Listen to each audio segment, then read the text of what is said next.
Oui. Bonsoir et bienvenue dans Comprendre le monde. Quelques minutes pour comprendre les éléments du quotidien qui ont parfois une répercussion mondiale. Quand vous nous regardez, de nous deux, qui est le plus crédible? C'est lui, n'est-ce pas? C'est exactement à ce niveau que l'Afrique devrait arriver. Parce que c'est à ce niveau qu'on nous juge.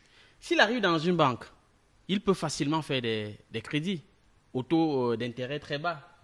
Par contre, moi, si j'arrive, parce qu'on n'a pas confiance en moi, les taux d'intérêt seront très hauts. Bonsoir Patrick. Bonsoir. Et si je te demandais aujourd'hui, quand tu arrives dans une banque, est-ce que par rapport à comment tu es en tant qu'État, tes intérêts sont élevés ou bas? Non, en tant qu'État, c'est clair que si tes comptes publics, parce que l'apparence pour un État, ce sont les comptes publics. C'est-à-dire que la comptabilité publique, et que quelles sont les entrées, quels sont les produits que vous vendez, quelles sont vos entrées, comment est-ce que vous gérez les taxes, etc., etc. Donc vos comptes publics. Donc si mes comptes publics sont bien tenus, effectivement, je peux avoir des taux d'intérêt un peu plus bas que ceux dont les comptes publics ne sont pas bien tenus, ceux qu'on soupçonne tout le temps de corruption, etc., etc.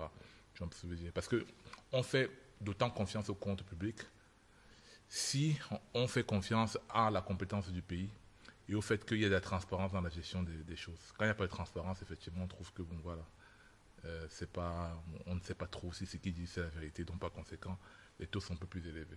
Mhm. Oui, ça veut dire que si le Cameroun, par exemple, aimerait faire sa toilette et avoir des taux d'intérêt qui sont très bas, sur quel axe, par exemple, il devrait se lancer? Bon, tout le monde sait ce qu'il y a à faire. C'est pas quelque chose qui est caché, c'est dans tous les rapports du FMI. Voilà, c'est-à-dire qu'il y a plusieurs axes. Il y a l'axe d'abord au niveau des finances publiques, c'est-à-dire réduire le déficit. C'est-à-dire qu'entre ce que l'État gagne, les taxes, différentes taxes, les ventes de matières premières en ce qui nous concerne, etc., et ce que l'État dépense, dit que les importations, il faudrait réduire au maximum l'écart entre les deux, tu vois. Maintenir ça à un niveau soutenable par rapport à la capacité de financement de notre pays. Ce sont des éléments qui sont importants. Plus de transparence dans la gestion. La démocratie aussi, souvent, ça aide. Ouais. Donc, ce sont des choses qui, je pense, peuvent permettre à ce que notre pays soit de plus en plus résilient devant les institutions financières. Ok, est-ce que quand tu parles de transparence, tu parles de... Est-ce qu'entre guillemets, ça englobe la corruption? Ou du moins, c'est un Oui, la sous-entendu? transparence, bien sûr. La transparence, nous ne sommes pas les seuls pays où il y a la corruption. Il y a la corruption partout. Il y a la corruption aux États-Unis, il y a la Il y a corruption en quand même France. dans les rapports il y a des rapports qui mettent le Cameroun comme étant parmi les pays les Et puis plus... corrompu. Bon, c'est clair que ce n'est pas nous qui faisons ces rapports-là, ça c'est la première des choses. Ce qui est intéressant, c'est que par exemple, on parlait, il y a des index, par exemple, juste pour parler de la même chose. Les Chinois, les Européens accusent tout le temps les Chinois par rapport aux droits humains. Donc les Chinois ont créé aussi un index pour observer les droits humains en Europe. Tu vois. Et dans l'index, effectivement, la Chine est au-dessus d'autres pays. Et dans l'index, les Européens, ils sont au-dessus de la Chine. Il faut dire que c'est souvent aussi une guerre de... Voilà. Mais pour arriver à ça, pour arriver à ce niveau de puissance, hein, il faut effectivement un basique. Nous, on n'a pas encore le basique là, parce que nous, toi et moi, on peut observer que dans nos pays, il y a la corruption. Ouais, ouais. Et on peut observer ça, ce n'est pas quelque chose... tu as besoin Ouais, c'est voilà, factuel. c'est factuel. Ouais. Tu pars dans un contrôle, tu vois la corruption, etc. Tu vois. Donc, ça veut dire que il y a des choses qu'il faut ajuster, des choses qu'il faut ajouter. Il y a la moralité publique, bon, ça c'est un élément. Il y a les salaires aussi qu'il faudrait aussi essayer de voir comment faire pour ajuster, etc., etc. Donc il y a des éléments qui sont connus, qui sont des mécanismes pour lutter contre la corruption. Donc la transparence, ça fait partie de ça. Parce que la transparence, ça veut dire que, ok, on est capable de savoir comment les institutions fonctionnent, Ouais. comment est-ce qu'on fait pour avoir un service. Tout ça, ça fait passer. Ce sont des choses qui enlèvent la corruption. Tu sais comment faire pour avoir un service. Tu sais comment je dois faire lorsque je suis interpellé, etc., etc. Si les procédures sont claires, il n'y a pas de corruption possible. C'est quand le milieu administratif devient opaque que la corruption peut facilement intervenir. Est-ce que ça pourrait aider à ce que le Cameroun... Parce que, bon, tu as appris ce qui est arrivé au Kenya, par exemple. Mhm. Déjà, est-ce que ce problème de corruption et ce problème tous ces problèmes qui englobent ce que nous vivons actuellement, est-ce que ça peut conduire le Cameroun à arriver à ce qui est Ok, ce qui arrive au Kenya. ce qui arrive au Bon, ce Kenya? qui arrive au Kenya aujourd'hui, c'est une augmentation globale des taxes. Ça, c'est les premiers rapports qui sont sortis là. C'est que c'est l'augmentation des taxes qui a conduit à ce que la population aille à l'Assemblée, parce que c'est l'Assemblée qui a voté les lois qui ont permis à ce que les taxes augmentent de manière aussi drastique. Un peu. Ça entre dans un contexte où le Kenya aujourd'hui est le pays, je pense le seul pays africain qui a envoyé des soldats à Haïti pour servir de force d'interposition pour, entre guillemets, rétablir la paix. Oui, ils ont envoyé des soldats. Super, ça. Ils sont arrivés avant-hier, etc. Bon, je ne sais pas si c'est super. Non, moi je dis parce que le plus souvent, c'est que les soldats viennent toujours soit de la France, soit des États-Unis. Oui, non, mais on a la MINUSMA. On a un MINUSMA. Oui, il y a les soldats camerounais aussi qui sont en RCA. Oui, c'est vrai. Avant ça, on avait des soldats africains qui étaient au Kosovo. Au Kosovo, mais ce n'est pas forcément pour tenir les bons rôles, souvent. Ah bon? Non, c'est pas forcément pour tenir les bons rôles. C'est quoi, ce sont des boucliers? Ce sont des boucliers, ou bien ils sont souvent là pour maintenir souvent un état des choses qui ne correspond pas à la réalité des conflits. Maintenant, on ne va pas entrer dans ce domaine-là. Ouais. Donc maintenant, ça c'est juste le contexte global. Donc, ceci étant déjà dit, d'un point de vue donc, il y a un ensemble de taxes, d'augmentation de taxes au Kenya, notamment qui ont été diligentées par le FMI. On entend tout le temps parler de FMI, Fonds monétaire international. Ouais. Donc, ça veut dire qu'ils ont vu que, par exemple, le niveau de déficit du Kenya devenait insoutenable. Le déficit, les taux d'intérêt montaient. C'est-à-dire que les finances publiques du Kenya n'étaient plus bien tenues. Et il faut bien comprendre que le Kenya, ils ont leur propre monnaie qu'ils appellent le shilling. Shilling, qui faisait partie des anciennes monnaies de l'Angleterre. Ils avaient le pound, qui représente c'est comme les centimes. Le shilling, c'était comme les centimes du pound. C'était 5 shillings qui faisaient 1 pound, je pense que c'est ça. Donc, en fait, ils ont tout dit que le mot shilling, là, ça vient en fait de leur monnaie. De leur ancienne puissance coloniale. Ah, ok, la Grande-Bretagne, ok. Oui. Donc, voilà. Donc, je dis que le Kenya, ils ont leur propre monnaie. Ils ont élu un président récemment. On pense Ruto. Ça va faire 3-4 ans qu'il est au pouvoir. Il a remplacé Kenyatta, celui qui portait fièrement le nom du pays. Oui, son père qui était le plus grand, je pense le premier président du Kenya. Oui, Kenyatta. Donc, voilà. Donc, pour dire que, voilà un contexte pareil. Le FMI est arrivé et ils ont monté les taxes. Je pense que c'est un phénomène global dans nos pays. Maintenant, il faut savoir pourquoi est-ce qu'ils ont. Justement, je veux comprendre le rapport qu'il y a entre le FMI et un État. Pourquoi est-ce que c'est le FMI qui vient, ou du moins qui fait des rapports pour que le pays augmente?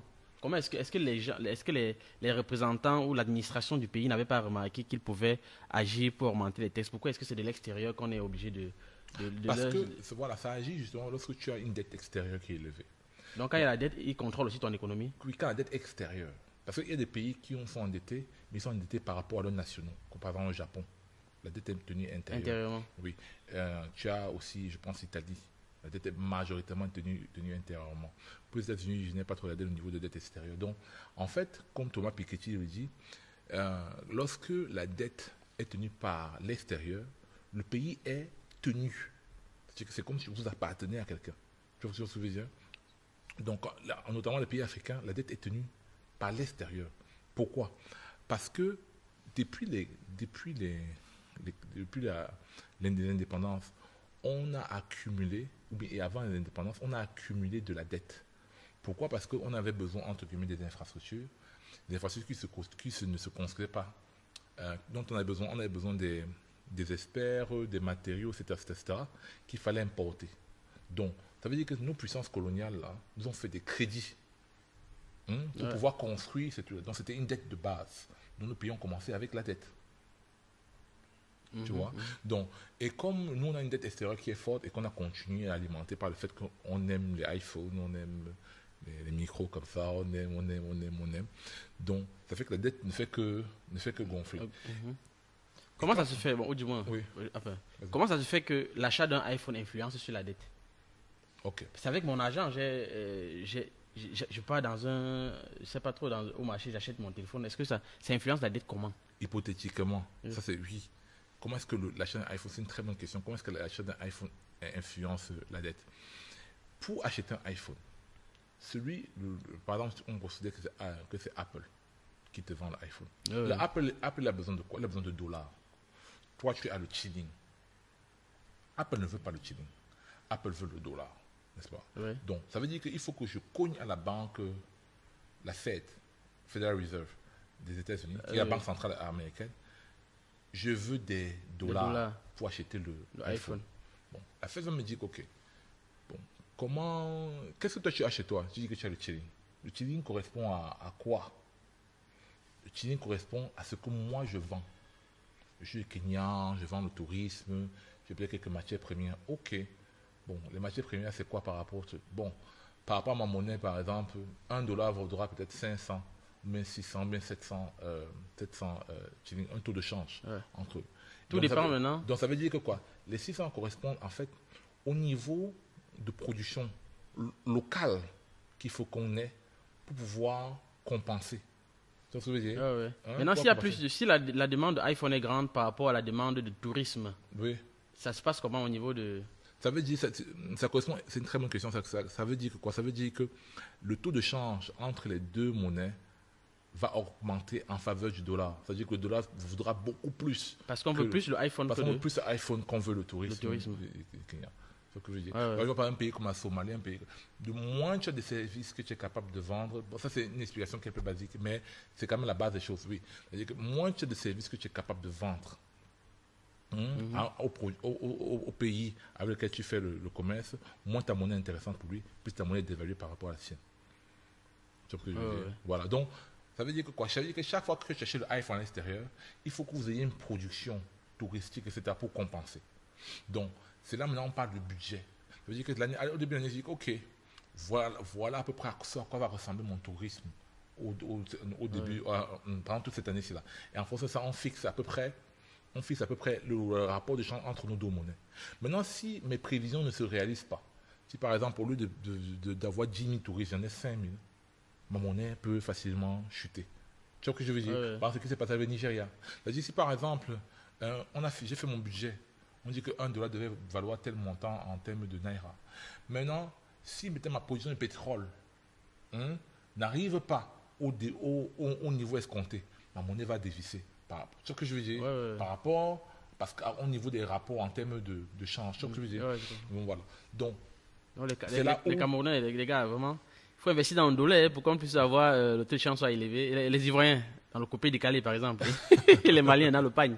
Donc, il faudrait quand même qu'on essaye d'égaliser parce que là, on veut seulement les iPhones, on veut les Samsung et on ne veut pas aussi. Même nos présidents, quand ils partent en vacances, ils ne partent. Ok, bon, en tout cas, continue. Donc maintenant, pour arriver au niveau de la taxe, pour finir, la taxe, maintenant, donc, quand tu as le déficit là, qu'est-ce qui se passe? Comment est-ce que moi je fais? Vu que je t'ai donné l'argent pour acheter l'iPhone.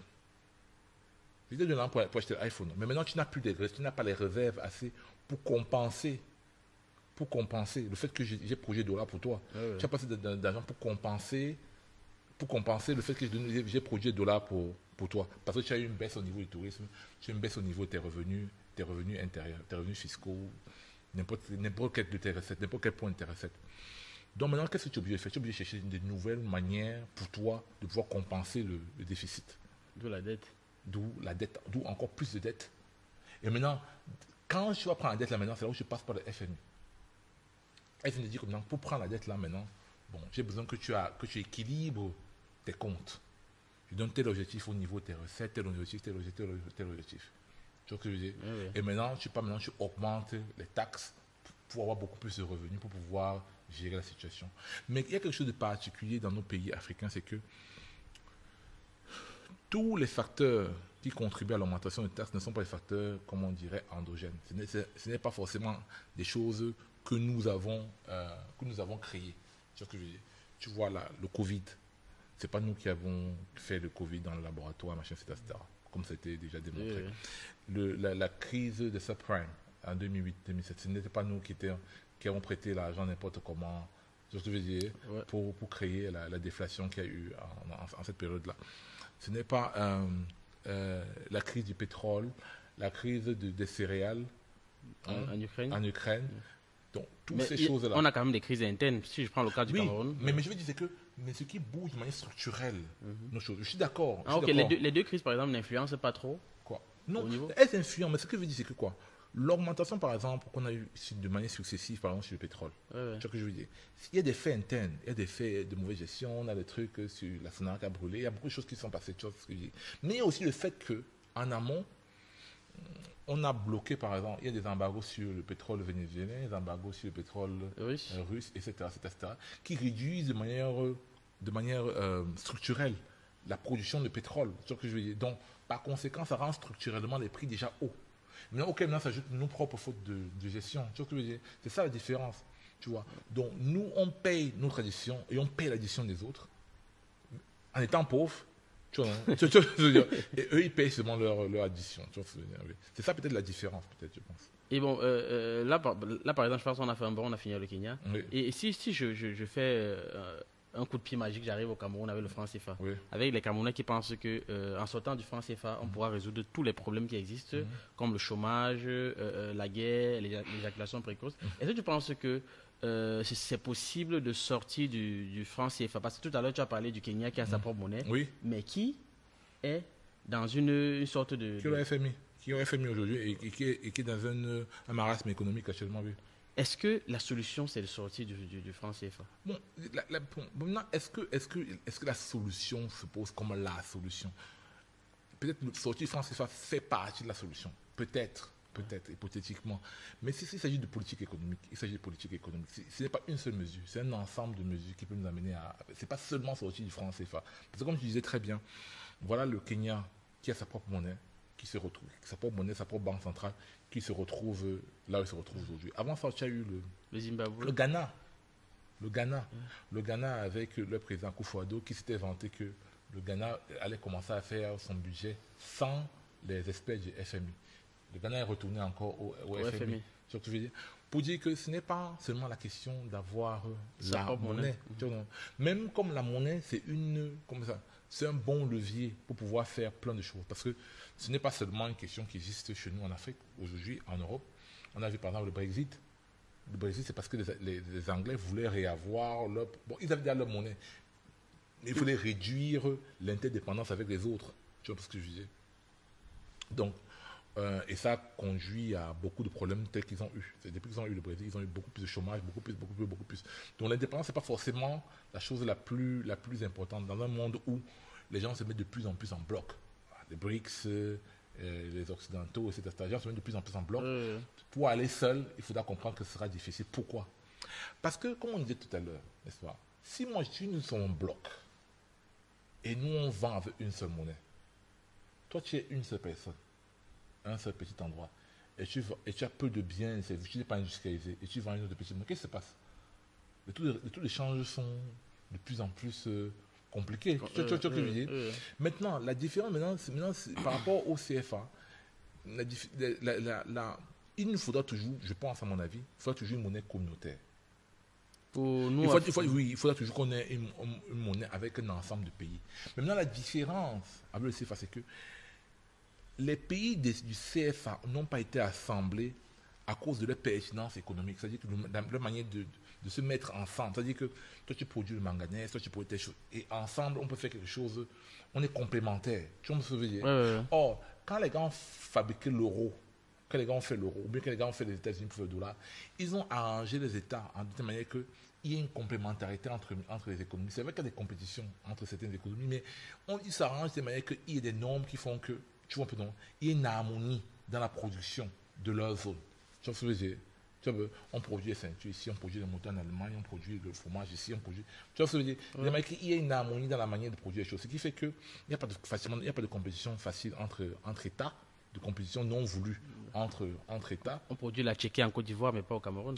Voilà, c'est pas qui veut la tchéké. Mais il n'y a pas de compétition. Il y a des économies qui sont beaucoup plus complémentaires. Et on peut avoir une politique budgétaire qui est beaucoup plus intéressante. Tu vois, or, ici, on a réuni les pays selon le prisme du colon. C'est-à-dire que lui, il voulait par exemple extraire que je prends sur la zone ici. Mais c'est pas forcément... Est-ce que si on fait par exemple une monnaie, est-ce qu'on doit peut-être forcément travailler le Tchad? Est-ce qu'on doit forcément aller à Centrafrique? Le Gabon. C'est des vraies questions qu'il faut se poser parce qu'en Europe, par exemple, pour que quelqu'un entre, pour que quelqu'un ait l'euro, il y a des critères économiques. C'est-à-dire que vous devez arriver à un certain niveau, au niveau de la transparence, au niveau des institutions, etc., au niveau des bénéfices, au niveau des finances publiques, pour pouvoir candidaté à entrer dans la zone euro. Tu vois ce que je veux dire? Et c'est la différence entre eux et nous. Tu vois, c'est pour ça que ce n'est pas forcément la question de franc CFA.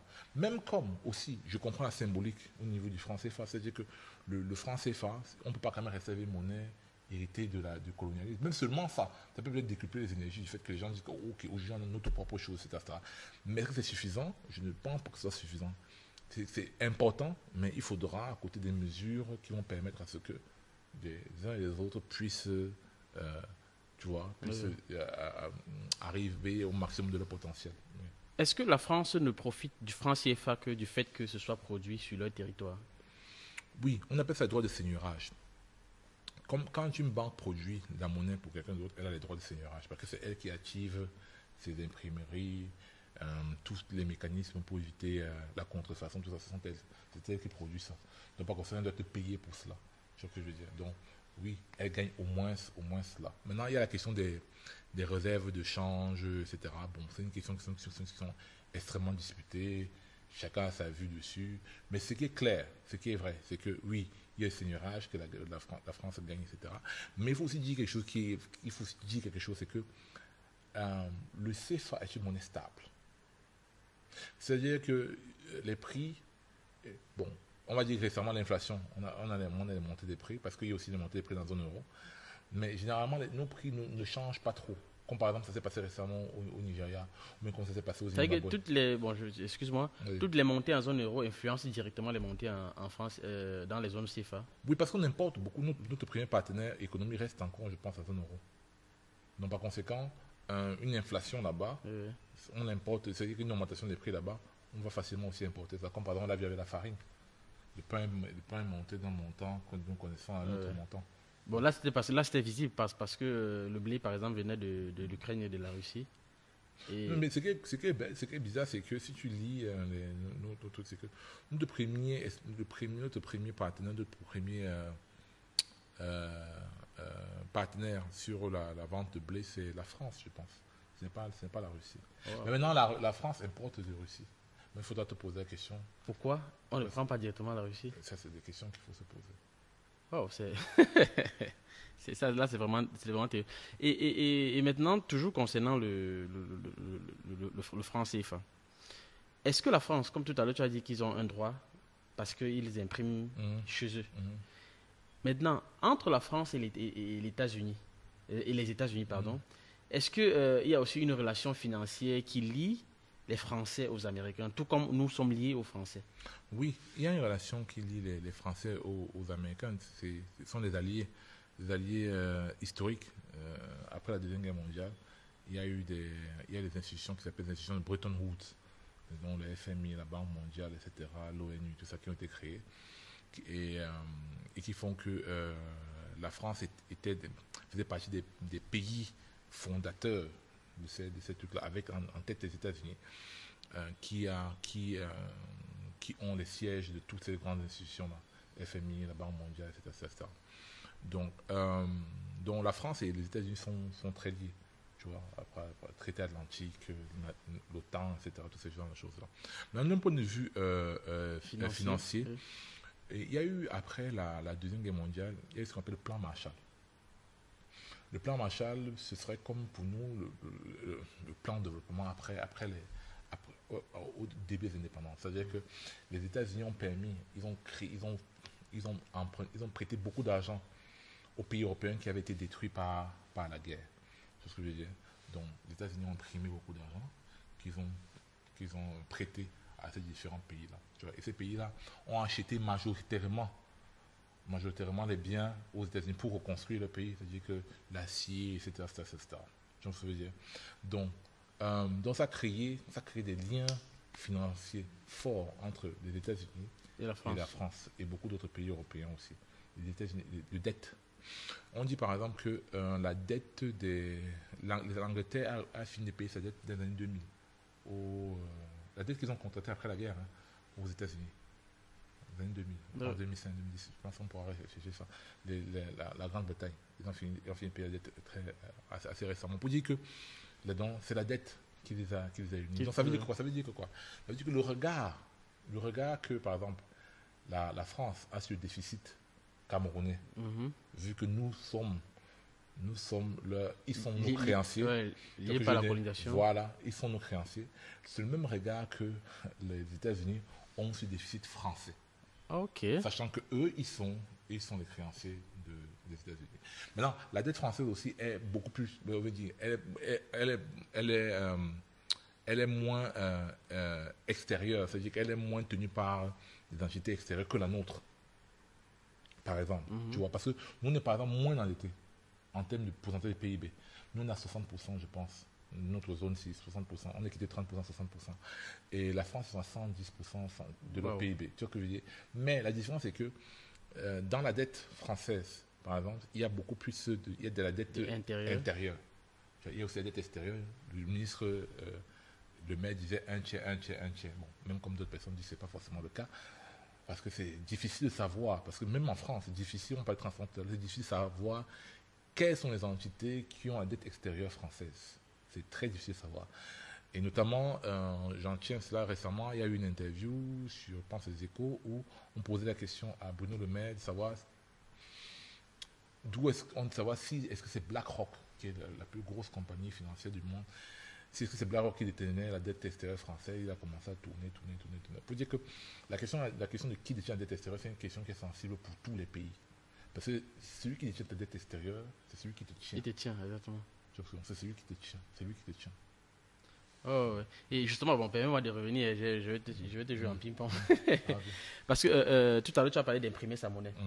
J'aimerais savoir, le Zimbabwe, tout à l'heure, tu as dit qu'ils impriment leur propre monnaie. C'est le Zimbabwe, je pense bien. Qu'est-ce qui les empêche d'imprimer autant d'argent pour rembourser la totalité de leurs dettes? Oui, ça revient à la question des taux d'échange. C'est-à-dire que on s'est donné des exemples simples tout à l'heure. Tu ne peux pas imprimer si tu peux imprimer ta monnaie, si tu veux, hein, tu peux imprimer ta monnaie. Si tu veux comment imprimer ta monnaie n'importe comment, ce qui se passe, c'est qu'elle perd de la valeur automatiquement. Pourquoi? Parce que la monnaie doit représenter un niveau de production. Devrait représenter un niveau. Avant, c'était l'étalon. Or, maintenant, aujourd'hui, c'est une espèce de corrélation entre le niveau de production, finances publiques, etc. et la valeur de ta monnaie. C'est ce que je veux dire. Donc, si tu commences à produire la monnaie de manière inconsidérée, ce qui se passe, c'est que moi, qui suis en face, qui dois te vendre les biens, tu veux par exemple mes iPhones, je commence à comprendre que les gars, ils impriment leur monnaie n'importe comment. Ça veut dire que si tu veux me présenter 10 000, ça veut dire que moi, je ne sais pas, hein, si je peux prendre 10 000 et je peux faire quelque chose d'autre avec. Ça veut dire que si tu me demandes d'imprimer $600 pour payer l'iPhone, et tu me dis, je veux me donner 10 000 $ zimbabwéens, je vais me dire, est-ce que quand le moment va venir maintenant pour moi, de prendre des 10 000 $ zimbabwéens et de payer une autre marchandise ailleurs, est-ce que les gens là vont accepter 10 000 $ zimbabwéens? Ça, c'est la première des choses. C'est d'un point de vue purement technique. Maintenant, il y a des questions maintenant qui sont purement réglementaires et normatives. C'est-à-dire que, on va dire que, le Zimbabwe, même s'ils ont le diamant, même surtout, nous ne veut pas traiter avec eux. Parce qu'on n'aime pas leur régime politique. Donc, on sanctionne le truc.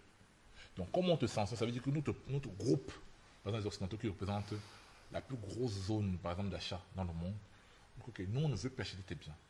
On veut pas acheter tes biens. Donc, par conséquent, les autres pays vont dire que, comme les gens ne veulent pas acheter tes biens. Nous aussi. Oui, ça veut dire aussi que tes biens perdent de la valeur. Ah, ok.